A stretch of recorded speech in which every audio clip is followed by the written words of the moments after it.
Furniture വിപണന രംഗത്ത് 13 വർഷത്തിലധികം നിലമ്പൂരിൽ പുതുമയുടെ പ്രൗഢ വിസ്മയം ഒരുക്കിക്കൊണ്ട് വിശ്വസ്തയോടെ പ്രവർത്തിച്ചു വരുന്ന ന്യൂ രാജധാനി ഫർണിച്ചർ കീർത്തിപ്പടി നിലമ്പൂർ.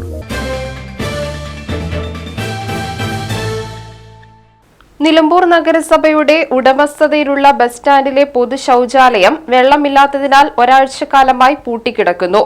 നഗരസഭ അടിയന്തരമായി ഇടപെട്ട് വെള്ളം എത്തിക്കണമെന്ന് ആവശ്യപ്പെട്ട് മുനിസിപ്പൽ യൂത്ത് കോൺഗ്രസ് കമ്മിറ്റിയുടെ ആഭിമുഖ്യത്തിൽ പ്രതിഷേധ ധർണ നടത്തി.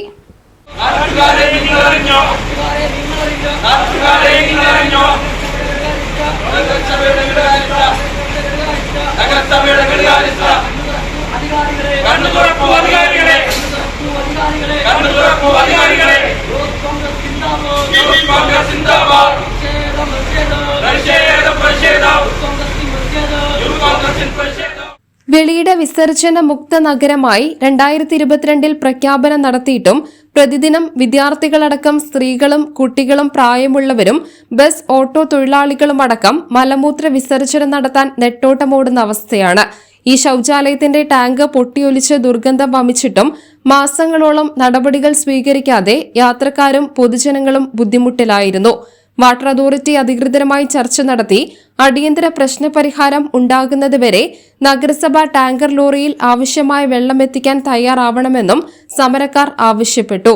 നിലമ്പൂർ നഗരസഭ പ്രതിപക്ഷ നേതാവ് പാലുള്ളി മെഹബൂബ് ധർണ ഉദ്ഘാടനം ചെയ്തു.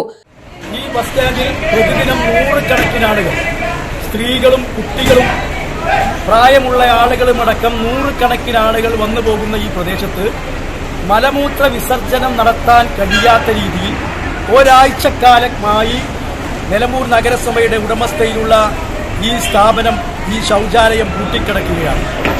വെളിയുടെ ഈ വിസർജന മുക്ത നഗരമായിക്കൊണ്ട് പ്രഖ്യാപിക്കപ്പെട്ട ഒരു നഗരമാണ് നിലമ്പൂർ നഗരസഭ. ഇവിടെ വെളിയിലെവിടെയും മലമൂത്ര വിസർജനം നടത്തുന്നില്ല എന്ന് ഉറപ്പുവരുത്തിക്കൊണ്ടാണ് നഗരസഭ ഇത്തരത്തിലുള്ളൊരു പ്രഖ്യാപനം 2022 നടത്തിയിട്ടുള്ളത്. ഇപ്പോൾ സ്ഥിതി എന്താണ്? ആരുമില്ലാത്ത ഇടവഴി നോക്കി യാത്രക്കാർ നടക്കേണ്ട സ്ഥിതിയാണ് കാര്യം സാധിക്കാൻ. ഇത്രമാത്രം ദുരിതം മറ്റൊരു പ്രദേശങ്ങളിലും ഉണ്ടാവില്ല. ഒരാഴ്ചക്കാലമായി വെള്ളമില്ലാതെ കടന്നിട്ട് വാട്ടർ അതോറിറ്റി ഉദ്യോഗസ്ഥന്മാരുമായി ചർച്ച നടത്താതെ, എന്നാൽ അതിനൊരു പരിഹാരമെന്ന നിലയിൽ ടാങ്കർ ലോറിയിൽ വെള്ളമെത്തിച്ചിട്ടെങ്കിലും നഗരസഭ ഈ കാര്യത്തിനൊരു തീരുമാനമെടുക്കുന്നതിന് പകരം അനങ്ങാപ്പാറ നയമാണ് നഗരസഭാ ചെയർമാനും കൂട്ടരും ഈ കാര്യത്തിൽ സ്വീകരിക്കുന്നത്. Municipal youth Congress president Saifu Enadi അധ്യക്ഷത വഹിച്ചു. Youth Congress vice president Firoz Mayyanthani സ്വാഗതം പറഞ്ഞു. യൂത്ത് കോൺഗ്രസ് ജില്ലാ സെക്രട്ടറി TMS ആസിഫ്, മണ്ഡലം കോൺഗ്രസ് ഭാരവാഹികളായ മൂർഖൻ മാനു, സന്തോഷ് കുളക്കണ്ടം, INTUC നേതാവ് ബാവ, KSU നേതാക്കളായ ഷിബിൽ, ഫൻസബ്, യൂത്ത് കോൺഗ്രസ് നേതാക്കളായ അനീഷ്, നിസാർ തുടങ്ങിയവർ സംസാരിച്ചു. News bureau, Nilambur.